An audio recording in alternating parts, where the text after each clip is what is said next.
So I'm not quite active on my YouTube anymore, as you can see. But I kind of make a point to every year on this day post a new update and say what's up with me and what's going on, and I'm still fucking alive. So today marks my 6-year cancer anniversary, which is pretty fucking exciting. Really fucking exciting, let's be honest. It's fucking dope, right? When you go from thinking you have 6 months to live, now you've lived 6 years, it's pretty fucking wild. And if anyone had ever told me that I would fucking live through cancer to end up in a fucking pandemic, I'd have told them they were fucking nuts. But I feel like that's the world we live in right now. Everything's just fucking nuts. So it's April 3rd, 2020. We are in quarantine still in Arizona, and shit just keeps getting worse, I feel like, in general. Maybe it's media hype, maybe it's actually really bad, I don't know, but we're on lockdown. I was blessed enough to get locked down with my best friends, who are now like my little family. We got our little quarantine family going on, and just trying to make the best of it, right? Fucking drinking a lot of wine, no matter what time of day it is, and what day it is, because let's be real, days just don't exist anymore. But yeah, I don't know, life is weird. Life is super fucking weird at this moment, man. Wearing my favorite shirt from my favorite bro, drink wine, fuck cancer. Living up to that, clearly. But I don't know. So because of this whole pandemic, I'm completely out of work at the moment, have been for weeks. My job uses, like, we staff bartending events, right? Bartenders. And with everything shut down and no events, there's no work. But right before all this shit went down, I was working on an event with Tito's called Don't Be a Chump, Check for a Lump, right? And a lot of the women in the organization have their own experience with cancer. So I was talking to one of the clients, and she herself is a survivor, and so we got on the topic of cancer, and I was like, oh yeah, my anniversary date's the event should have been tomorrow. And so I was like, the event's the day before or day after my cancer anniversary. I'm super jazzed, and this is personal for me to be involved on this event. And she goes, I don't track the day I got diagnosed. I track the day that I was told I'm in remission. And I was like, that's fucking deep, dude. And it made me think about it, and I'm like, I don't even know what day that would be. With melanoma, there's no remission. There's just NED.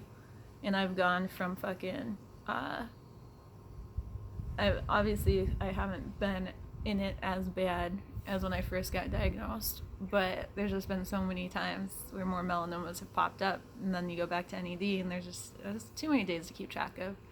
So the only consistent day I have is the day my old life ended, and that's today.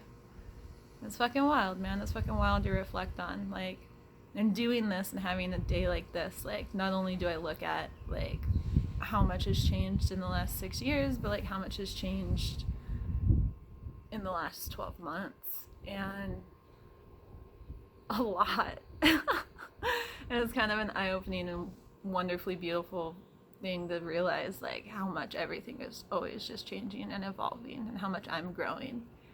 And this morning I was watching a lot of my old videos and listening to all the old songs they used to play while everything was going on, and just bawled like a baby, just looking back at everything. And it's a fucking horrendous, heartbreaking experience, but it's also really kind of fucking beautiful in a way, even the pain I've experienced these last 12 months and the joy and all that, I'm pretty fucking blessed to still be here and be alive and get to experience all of that shit, And even this fucking pandemic, as hard as it is and as scary as it gets, and I don't know, it's a fucking blessing to be here. It's a blessing to fucking get to experience the good and the bad of life, because at least I'm still living. Health-wise, I'm doing okay. And I think that's justified by ignorance more than actual confirmation. My job shit got weird with my medical insurance, and I had to push off my oncology scans. And then once my medical insurance got squared away, it was my busy season at work, so I had to push them off again. And then the pandemic happened. So I haven't had oncology scans since I think August, which is kind of frightening. But in a weird way, I think a big way I've grown is that I haven't let the anxiety and scanxiety and the fear of test results and testing just completely hijack my life and my emotions like it usually did. So it was a really cool thing to realize of like, I'm more in control of my emotions and how I feel towards my situation. My dermatologist I still see every 3 months, Tony Stockton. She's a fucking beast. Love the fuck out of her, because definitely credit her for saving my life. And those scans just got pushed back another month. So right now I'm blissfully ignorant on my health and where that's at. Probably gonna end up with liver failure, considering how much wine I've been drinking in the last 2 weeks alone.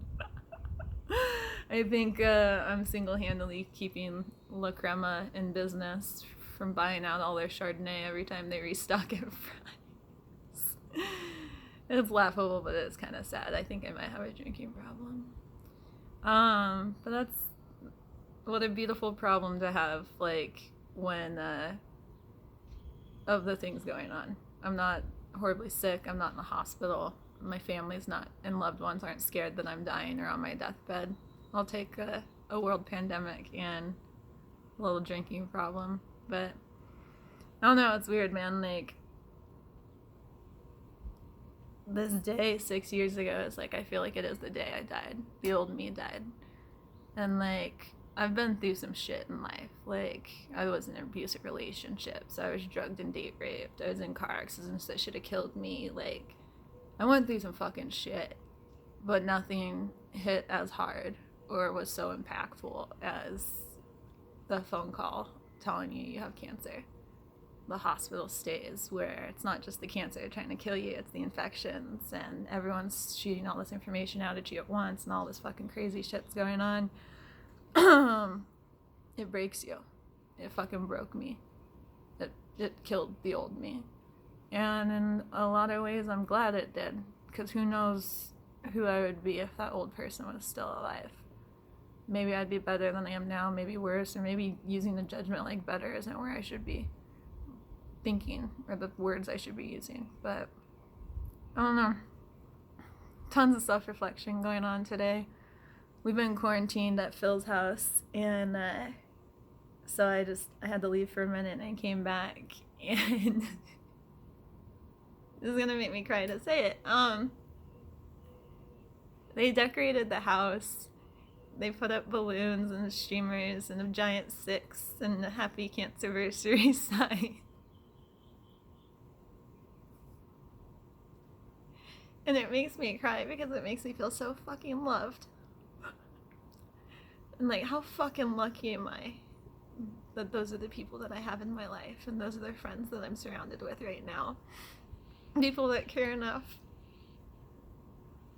about one of the most horrible things I've experienced and acknowledging it and turning it into a beautiful celebration.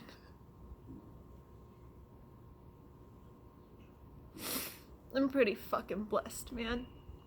And I'm very fucking appreciative of that.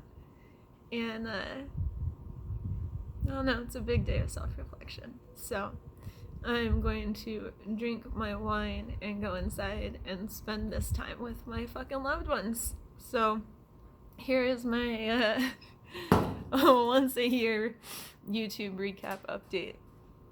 I'm still alive, and life is life, but I'm not mad at it. I'm grateful. So I love you guys. I hope everyone is safe.